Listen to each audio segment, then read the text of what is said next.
Brits and Sovs. Oi, oi, you shiny metal magpies. East End Dave here, back in the nest. Welcome to Brits and Sovs. If you're new round here, don't go flapping like a pigeon in Trafalgar Square. This channel's all about the shinies, gold, silver, sovereigns, rare British coins, and the sort of treasures that get a magpie more worked up than me, with a steaming plate of shepherd's pie and a pint on the side. But today, we ain't chattering about the usual sovereigns and silver lumps that are shinier than Simon Cowell's teeth under them stage lights. Nah, today we're talking about money itself, the dosh, the readies, the folding stuff that keeps the lights on, the chippy open, and the kettle on the boil. What is money, huh? Cool blimey, that's the £1,000,000 question. Forget your Sunday roast or your mum's stew. This is the gravy that holds the whole dinner together. Money's anything that's widely accepted in exchange for goods and services. That's the clever bit. It solves the big problem in bartering. Instead of me trying to swap a sheep for your wheat directly, you use money as the go-between. Makes life easier, don't it? You ain't got to find someone who fancies a sheep and has a sack of grain. You just use something everyone agrees on. And here's where it gets tasty. Humans have used some right daft things as money over the years. I'll give you a little list of 10 things that have been money throughout the years. Gold and silver are the old faithfuls. Been money longer than your nan's been complaining about the heating bill. Doesn't rust, doesn't go off, and shiny enough to distract a magpie mid-flight. You can weigh it, stamp it, bite it like a dodgy kebab to see if it's real. Proper solid. Salt was another one. Back in Roman times, it was worth so much they actually paid soldiers with it. That's where the word salary comes from. These days, you chuck it on your chips and forget it ever made someone rich. Imagine handing the missus a bag of Saxa instead of wages. Divorce papers quicker than you can say cod and curry sauce. Cattle were money too. Literal cows, mate. 4 legs, moo, tail, the lot. Proper walk-in bank accounts. You wanted to be rich back in the day. You needed more udders than your neighbour. Trouble is, you can't exactly stick a cow in your skyrocket and nip down Greg's for a sausage roll, can you? Then there were shells, them little cowries, used across Africa and Asia. Lightweight, easy to carry, look pretty. Nature's coins, just without the Queen's mush stamped on the side. Imagine dropping one down the back of the sofa though. You'd be poorer than a Tottenham fan after transfer season.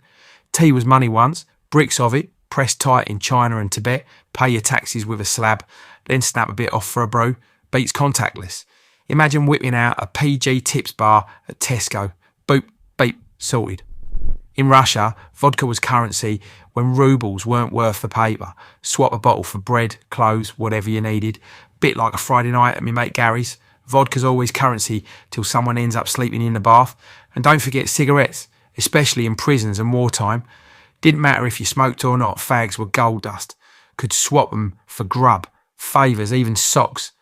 The original smoke-backed currency, literally burning through your savings. Some places went massive with it. On Yap Island, they used giant stone discs with holes in the middle. Too big to lug about, so they just agreed who owned what. Bit like modern art, really. Useless lumps, but somehow worth a fortune. Like paying $3,000 for a banana taped to a wall. Even in old England, we had tally sticks. Notched bits of wood used as IOUs. Break the stick in half. Lender keeps one side, borrower the other. Line and back up, deals square. Proper prehistoric spreadsheets, mate. And in the Aztec world, feathers.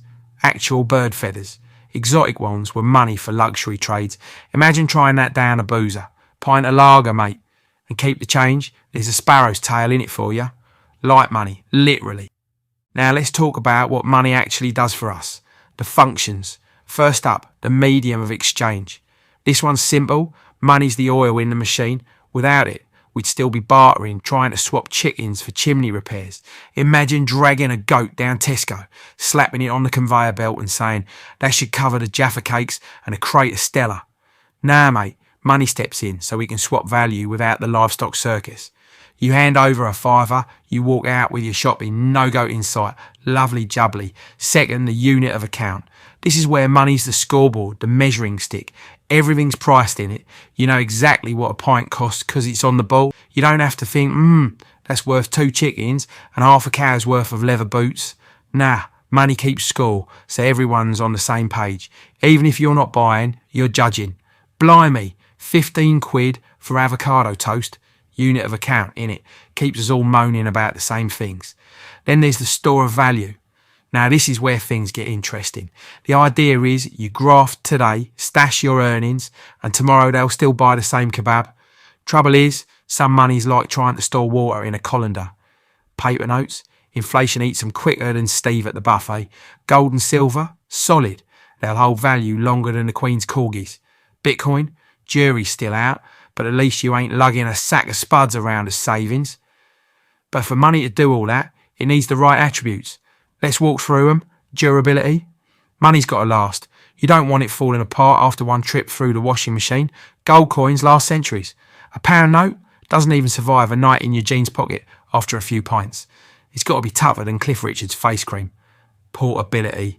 If you can't carry it, you ain't using it. Try paying for your sausage roll with a lump of stone the size of a Ford Fiesta. Nah, Greggs will chuck you out. That's why coins and notes work. Tuck them in your skyrocket and off you go. Even better when it's digital. Though if the Wi-Fi drops, you're stuck explaining to the kebab bloke that your Ethereum's playing up. Divisibility. You need to chop it up without losing value. You can split a tenner into 2 fivers, no problem. Try splitting a cow. Not so tidy. Half a cow won't fit in the cash drawer. Money's got to be easy to break down so you can pay exact amounts. Not just lob a gold bar on the bar and ask for change in pork scratchings. Uniformity or fungibility if you want to sound posh. Each unit's the same. A quid's a quid. Don't matter if it's shiny new or smells like it's been through 10 laundrettes. No one wants to argue. Sorry mate, I don't take that fiver. Looks a bit dodgy. Nah, it's got to be consistent. Like chips at the chippy. Always chips, never carrots. Now, a geezer called Daniel Lowe, smart fella, wrote a book called The Truth Shall Set You Free. He points out some extra attributes. Let's give them a spin. Decentralised. No single fat cat, government or shady banker should have their grubby mitts on a money supply. If one geezer controls it, it ain't money, it's monopoly notes. Decentralisation means freedom. One village can use shells, another can use tea bags, another says, nah, we're trading in Freddos. Let the people decide, not the suits. Secure. Money needs to be hard to nick. If your life savings are just beads you can swipe off a necklace, that's not secure. That's a pickpocket's dream. Gold in a vault. Secure Bitcoin on a hardware wallet. Secure-ish. Pound coins in a sock under your bed. Depends how nosy your other half is. Privacy. What you spend is your business. Barclays don't need to know you had 4 doner kebabs in 1 week. Governments shouldn't be peeking at your bank account like nosy neighbours twitching curtains. Money should let you buy without feeling judged. Whether it's groceries or inflatable flamingos at 3 a.m, freedom of choice. You and your mates decide what's money. Could be gold, silver, or, if you're all a bit mad, custard creams. Point is, no bigwig should dictate what counts. If everyone agrees, then that's money. It's democracy with coins in it. Now here's where it gets juicy. Mike Maloney, legend in the gold and silver game, he's got a mate, Alan Hibbard. Alan's done this cracking YouTube series called Hidden Secrets of Value. Worth a binge, proper eye-opener. He chucks in a few more attributes, and they're spot on, quantifiable. You got to be able to measure it. Imagine counting wealth in bananas. By the time you've finished adding them up, half have gone brown. Money's got to be countable, without guesswork. A pound's a pound, not sort of a pound if it's ripe. Recognisable. People need to clock it straight away. You hand over a tenner, no one squints and goes, is that monopoly money? It's got to be obvious what it is, not some dodgy photocopy that looks like it came out of your nan's printer. Desirable and acceptable. People have to actually want it. If no one wants your beads or seashells, you're stuffed. Gold's desirable because it's shiny, silver because it's useful, Bitcoin because, well, hype mostly, but still, people want it. If no one wants it, it ain't money, it's landfill. Liquid, not water, but easy to swap. If it takes 3 months to flog your shiny stone, it ain't liquid. A crisp note, instantly spendable. That's liquid. Gold coins are pretty good too, though you'll get funny looks trying to pay for a Big Mac with one. Verifiable. You need to check it's the real deal. Is that coin gold or just spray painted chocolate? If you can't tell, you're in trouble. Real money's got to be easy to verify, so no geezer can scam you with fake tenors down the market. Arduous. Bit of a fancy word, this one. Basically, it means money shouldn't be too easy to make. Or for the average person, it means limited supply. If anyone can print it in their shed, it's worthless. That's why fiat currencies end up like bog roll, churned out by the truckload. Real money takes effort, like mining gold, not just hitting Control-Alt-P on a government printer. So yeah, when you really break it down, all them functions and attributes of money everyone bangs on about can be summed up in just one word: trust. That's what it all comes down to, innit? Trust. You only accept a bit of metal, paper or digital code because you trust that someone else will take it off you later. If that trust goes, game over. Doesn't matter how shiny or clever it is, it's useless. Now, if you actually scored each of them functions and attributes out of 100, yeah, gold and silver have always come out on top. Proper A-star students. They ain't perfect, I'll give you that. Bit heavy, bit awkward, but they've always scored the highest. That's why they've been trusted for thousands of years. Gold and silver ain't just money, they're the benchmark. Everything else tries to copy them, but usually ends up looking like a dodgy knockoff from the market. Now, I'll say this, Bitcoin might be the first real challenger. It does score highest in a few areas: portability, verifiability, scarcity. So maybe one day it will sit alongside gold and silver as money. Or maybe it won't. That's a convo for another day though. I'll park that one before the comments section turns into a crypto war zone.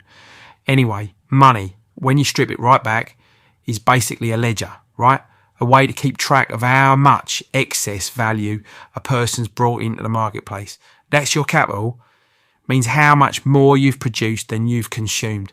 The difference, that surplus, is your capital.